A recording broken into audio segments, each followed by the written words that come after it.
ಬೇಲೂರು ತಾಲೂಕಿನ ಕಸಬಾ ಹೋಬಳಿ ಕಬ್ಬಿನಮನೆ ಗ್ರಾಮದ ರೈತ ಮಹೇಶ್ ಎಂಬುವರು ಸುಮಾರು 1 ಎಕರೆ 20 ಗುಂಟೆ ಪ್ರದೇಶದಲ್ಲಿ 30 ಚೀಲ ಶುಂಠಿ ಬೆಳೆಯನ್ನು ಬೆಳೆದು ತೀವ್ರ ನಷ್ಟ ಅನುಭವಿಸಿದ್ದು, ಕಳಪೆ ಔಷಧಿ ಪೂರೈಸಿದ ಅಂಗಡಿ ಮಾಲೀಕ ಹಾಗೂ ಇಲಾಖೆ ಅಧಿಕಾರಿಗಳ ನಿರ್ಲಕ್ಷ್ಯದ ವಿರುದ್ಧ ಬಹುಜನ ಸಮಾಜ ಪಾರ್ಟಿಯ ಮುಖಂಡರು ಮತ್ತು ರೈತರು ತೀವ್ರ ಆಕ್ರೋಶ ವ್ಯಕ್ತಪಡಿಸಿದ್ದಾರೆ. ಸುದ್ದಿಗಾರರೊಂದಿಗೆ ಮಾತನಾಡಿದ ಮುಖಂಡರು, ಗ್ರಾಮದ ರೈತ ಮಹೇಶ್ ಅವರು ಬೇಲೂರು ಪಟ್ಟಣದ ಹೊಳೆಬೀದಿಯಲ್ಲಿರುವ ದಾಸೇಗೌಡ ಪ್ಲಾಂಟೇಶನ್ ಸರ್ವಿಸ್ ಮಾಲೀಕ ರಘು ಎಂಬುವರ ಅಂಗಡಿಯಲ್ಲಿ ಶುಂಠಿ ಬೆಳೆಗೆ ಬೇಕಾದ ಔಷಧಿಯನ್ನು ಖರೀದಿಸಿದ್ರು. ಆದರೆ ಔಷಧಿ ಸಿಂಪಡಿಸಿ 4 ತಿಂಗಳಾದರೂ ಶುಂಠಿ ಹುಟ್ಟದೆ ಬೆಳೆ ಸಂಪೂರ್ಣವಾಗಿ ನಾಶವಾಗಿದೆ.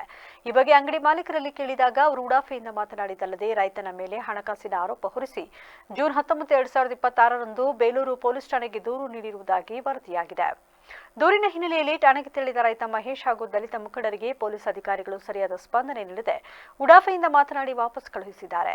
1 ತಿಂಗಳ ಹಿಂದೆ ತೋಟಗಾರಿಕೆ ಇಲಾಖೆಯ ಎಡಿ ಅವರನ್ನ ಭೇಟಿ ಮಾಡಿ ಮನವಿ ಸಲ್ಲಿಸಿದಾಗ ತಂಡ ರಚಿಸಿ ಸ್ಥಳ ಪರಿಶೀಲನೆ ನಡೆಸುವುದಾಗಿ ಭರವಸೆ ನೀಡಿದ್ರು. ಆದರೆ 1 ತಿಂಗಳು ಕಳೆದರೂ ಯಾವುದೇ ಕ್ರಮ ಕೈಗೊಂಡಿಲ್ಲ.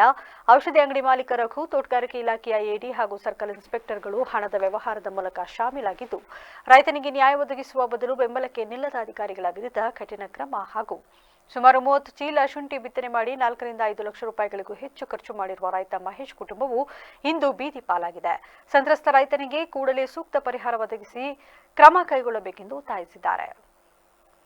ಸನ್ನಪು ಚೆನ್ನಯ್ಯರವರು ಸುಮಾರು 1 ಎಕರೆ 20 ಗುಂಟೆ ಪ್ರದೇಶದಲ್ಲಿ 30 ಚೀಲ ಶುಂಠಿಯನ್ನು ಬೆಳೆದು ಈ ಶುಂಠಿಗೆ ಬೇಕಾದಂಥ ಔಷಧಿಯನ್ನು ಬೇಲೂರು ಪಟ್ಟಣದ ಹೊಳೆಬೀದಿಯಲ್ಲಿರ್ತಕ್ಕಂಥ ದಾಸೇಗೌಡ ಪ್ಲಾಂಟೇಶನ್ ಸರ್ವಿಸ್ನ ಮಾಲೀಕರವರು ರಘುರವರ ಅಂಗಡಿಯಲ್ಲಿ ತರ್ತಿದ್ರು.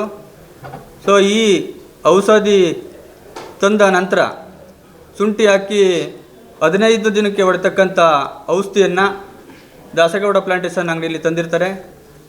ಅದು ಔಷಧಿ 15 ದಿವಸಕ್ಕೆ ಸಿಂಪಡಣೆ ಮಾಡಿರ್ತಾರೆ.